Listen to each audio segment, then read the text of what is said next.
Donc dans la deuxième partie, on va s'intéresser plus en détail, comme je l'ai évoqué précédemment en repère ou en première partie, donc à la fameuse réforme protestante, comment elle naît, quoi elle consiste, qui sont les grands personnages liés à cette réforme protestante.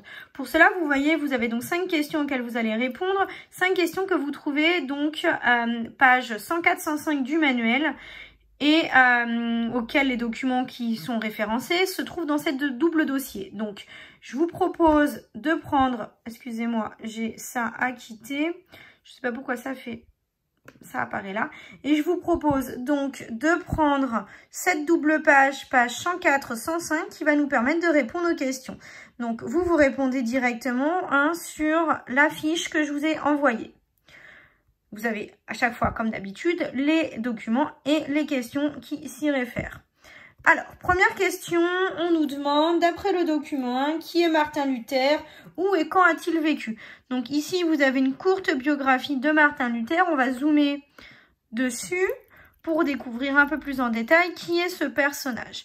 Donc d'abord, quelle fonction a-t-il? Effectivement, donc, vous le voyez, c'est un prêtre qui devient, donc il était moine et il devient prêtre. Donc tout simplement, Martin Luther est un moine, est un prêtre. Alors, il a vécu où? Quel pays a-t-il vécu? On continue la lecture. D'ailleurs, il est originaire de ce pays, effectivement, qui a vécu en Allemagne. Et quand? On vous donne les dates. Quelle est sa date de naissance? Quelle est sa date de mort, tout simplement. Donc, date de naissance 1483, date de mort 1446. Donc, on va tout simplement formuler la réponse à notre première question. Martin Luther est un prêtre, un moine, qui a vécu en Allemagne entre 1483 et donc 1546. Ça, c'est pour la première question.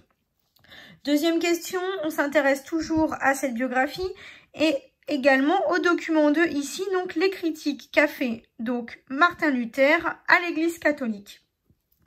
Et vous allez voir qu'on va revenir sur un terme qu'on a évoqué dans la première partie du chapitre.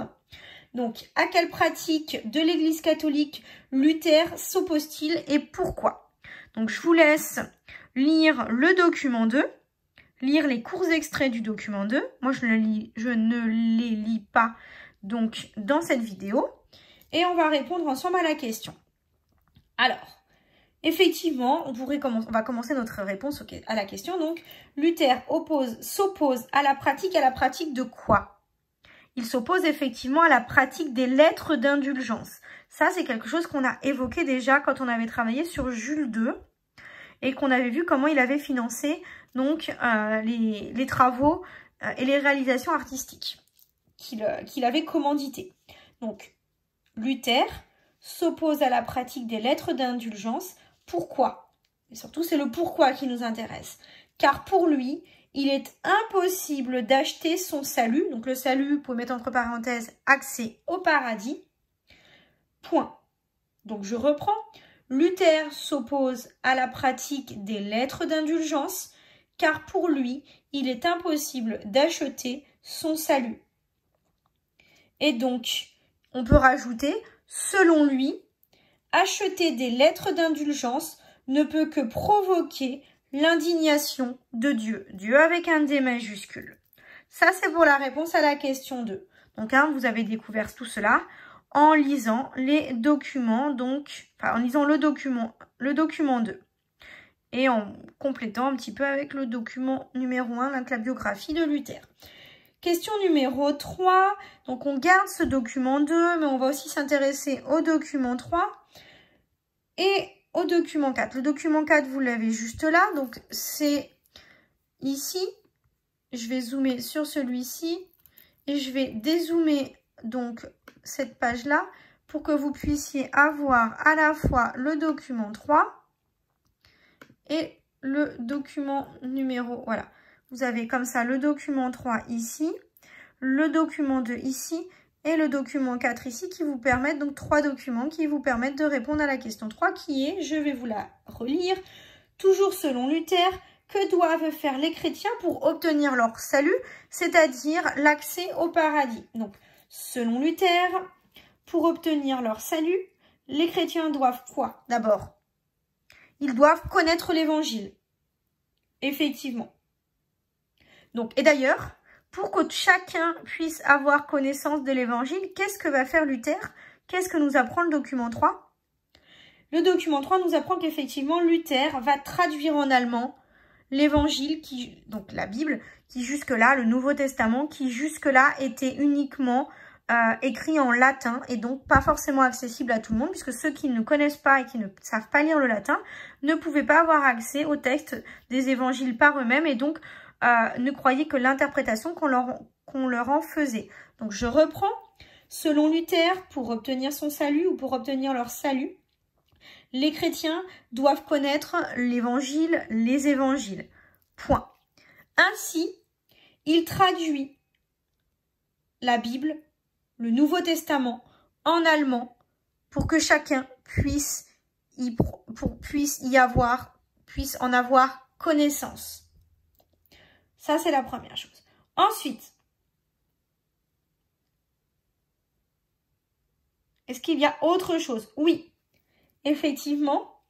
Donc, ils doivent aussi pratiquer des sacrements. Ça, c'est le document numéro 4. Et en particulier, lesquels? Le baptême, la communion. En particulier, le baptême et la communion. Et d'ailleurs, ce sont même les deux seuls sacrements que doivent impérativement pratiquer les chrétiens pour être de bons fidèles selon Luther. Donc, je vais reprendre. Ils doivent également pratiquer deux sacrements que sont le baptême et la communion.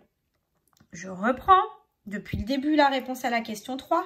Donc, selon Luther, pour obtenir leur salut, les chrétiens doivent connaître les évangiles. Point. Ainsi, il fait traduire la Bible et le Nouveau Testament en allemand pour que chacun puisse en prendre connaissance par soi-même. Point.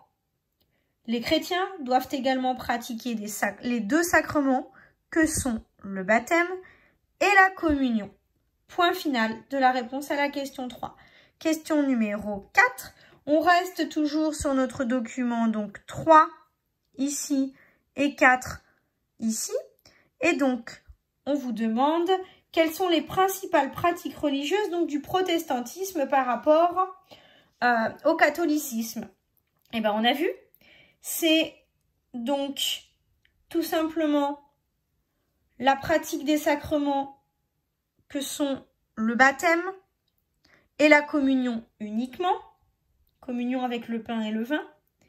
C'est aussi être en contact régulier avec les évangiles, donc que ça soit par écrit en lisant une version traduite, mais également, on nous le dit dans le document 4, à l'oral, lors des messes, avec le sermon du pasteur. Le pasteur, donc chez les protestants, c'est l'équivalent du prêtre ou du curé pour les catholiques. Donc je reprends.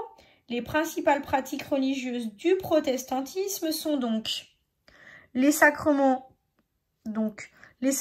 du baptême et de la communion, virgule, ainsi que le contact régulier avec les évangiles, entre parenthèses, par la lecture d'une version traduite ou à l'oral lors des sermons du pasteur.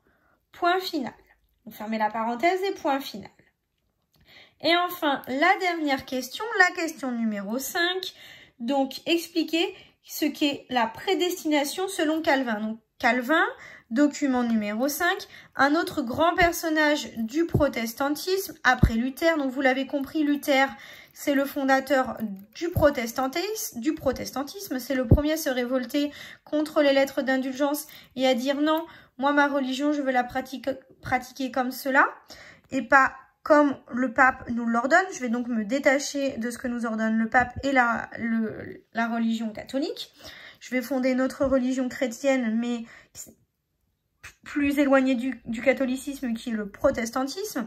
Et donc Calvin, qui est un des successeurs de Luther, qui lui est français, comme on vous le met dans la présentation du document numéro 5, va reprendre les idées de Luther et va les développer et fonder donc un courant un autre courant qui est le calvinisme, donc qui est toujours attaché au protestantisme. Alors on vous demande, donc selon Calvin, qu'est-ce que la prédestination? Eh bien, vous lisez le texte et vous trouverez la réponse. Moi, je vous la donne juste après. Effectivement, donc, selon Calvin, la prédestination, c'est le fait que Dieu a déterminé si chaque homme, depuis sa naissance, aura accès ou non au paradis après sa mort. Donc, je reprends. Selon Calvin, la prédestination, le fait d'être prédestiné, la prédestination est le fait que Dieu a déterminé pour chaque homme, depuis sa naissance, si celui-ci aura accès au paradis après sa mort. Point final. Donc voilà pour cette étude sur la réforme protestantisme. La réforme sur le protestantisme et la réforme protestante. Donc si je reprends mes documents, je dézoome. Je vais reprendre aussi donc ma fiche d'activité. Vous avez complété les réponses juste là sur les lignes. Et vous voyez, vous avez le je retiens qui vous permet de comprendre quelles sont les grandes différences entre les catholiques et les protestants. Donc les protestants, vous l'avez bien compris à travers cette fiche d'activité, ce sont des chrétiens qui croient en Dieu, qui lisent comme texte les évangiles, mais qui n'ont pas la même pratique que les catholiques. Donc d'abord, pour eux, l'obtention du salut ne se fait uniquement que par la foi. Alors que les catholiques, ça se faisait par la foi, mais on pouvait aussi acheter son salut, donc son accès au paradis, en payant des indulgences, des lettres d'indulgence. Ensuite, chez les catholiques, si la Bible et les cérémonies ne se font qu'en latin, en tout cas, donc on est entre le 15e et le 16e siècle, attention. Depuis, ça s'est modernisé. Et bien, chez les protestants, la Bible se lit dans la langue du pays et les cérémonies se font dans la langue du pays, afin d'être comprises par tout le monde et de toucher une plus grande partie de la population. Chez les catholiques, vous vous rappelez, vous avez 7 sacrements, notamment, dont le baptême, le mariage, la communion, etc., jusqu'à l'extrême onction, donc à l'aube de notre mort. Chez les protestants, vous en avez que 2 parmi ceux que je viens de citer précédemment. Je n'ai pas cité les 7 parce que j'ai plus les 7 en tête. C'est simplement le baptême et la communion. Et ensuite, l'organisation des églises, elles sont donc organisées différemment. C'est-à-dire que chez les catholiques, le clergé, donc les prêtres, les moines, les abbés, etc., sont tous sous l'autorité du pape. Donc c'est quelque chose de très hiérarchisé. Alors que chez les protestants, il n'y a pas de hiérarchie et les religieux sont appelés les pasteurs. Ce sont eux qui organisent les cérémonies, les messes et qui organisent le culte protestant. Voilà pour cette partie sur le protestantisme et l'apparition du protestantisme, donc à la fin du 15e et au 16e siècle.